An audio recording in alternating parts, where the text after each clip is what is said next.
السلام علیکم ورحمۃ اللہ وبرکاتہ۔ بسم اللہ الرحمن الرحیم۔ سامعین گرامی، عرفہ کا دن سال کا سب سے بزرگ، محترم اور افضل دن ہے، جس کی بزرگی و عظمت پر قرآن و حدیث شاہد ہیں۔ اسی دن شیطان سب سے زیادہ ذلیل و خوار اور رسوا ہوتا ہے۔ اسی دن حج ہوتا ہے، اور اللہ کے رسول نے اس کی فضیلت یوں بتلائی کہ عرفہ کا ایک روزہ 2 سال کے گناہوں کا کفارہ ہے، یعنی اس ایک روزے کی برکت سے اللہ تعالیٰ 2 سال کے گناہوں کو معاف کر دیتا ہے۔ یہ روزہ کب رکھا جائے؟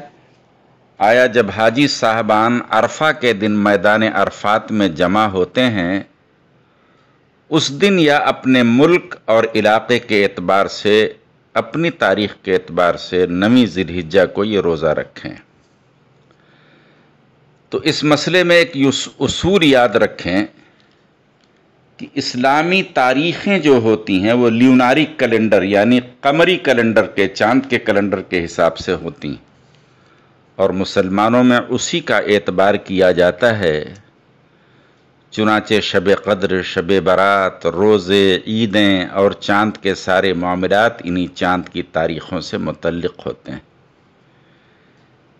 اور اس باب میں اللہ کے رسول کی احادیث بھی موجود ہے کہ سرکار دو عالم صلی اللہ علیہ وسلم نے ارشاد فرمایا، صوموا لرؤیتہ، اے مسلمانوں چاند دیکھ کر روزہ رکھو، اور آگے فرمایا کہ چاند دیکھ کر افطار کرو اور عید کرو۔ اس مبارک حدیث سے معلوم ہوا کہ ہر علاقے کے چاند نکلنے کا وقت، مدار اور مطلع الگ الگ ہوتا ہے۔ اس لیے فقہا اور علماء نے ایک قاعدہ بنایا ہے، لِكُلِّ أَهْلِ بَلَدٍ رُؤْيَتِهْ، ہر علاقے اور شہر کی اپنی اپنی رویت ہے، اور ان کے اپنے اپنے ملک کے اعتبار سے چاند کا اعتبار ہوگا۔ اسی کے مطابق روزے، عیدین اور عرفہ کا حکم کیا جائے گا۔ اسی پر شروع سے اہل اسلام عمل کر رہے ہیں، اور 1400 سال سے یہی سبیل المومنین ہے۔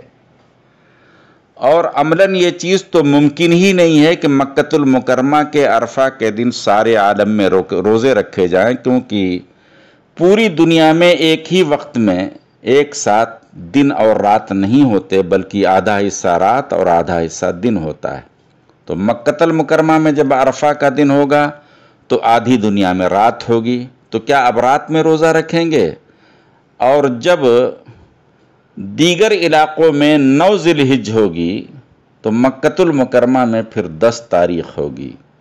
اس لیے عقلاً اور نقلاً حق یہی ہے کہ مکۃ المکرمہ کے حساب سے نہیں، بلکہ اپنے ملک اور علاقے کے اعتبار سے 9 ذی الحجہ کو عرفہ کا روزہ رکھا جائے گا۔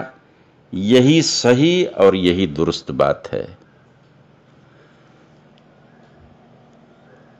ابن ماجہ میں حضرت ابو ہریرہ رضی اللہ تعالیٰ عنہ کی روایت ہے کہ کوئی مسلمان اگر ذی الحجہ کے علاوہ 1 تاریخ سے 8ویں تاریخ تک روزہ رکھتا ہے تو اللہ سبحانہ وتعالیٰ ہر روزہ کے عوض اسے 1 سال کے روزوں کا ثواب عطا کرے گا، اور عرفہ کا روزہ 2 سال کے گناہوں کا کفارہ ہو جائے گا۔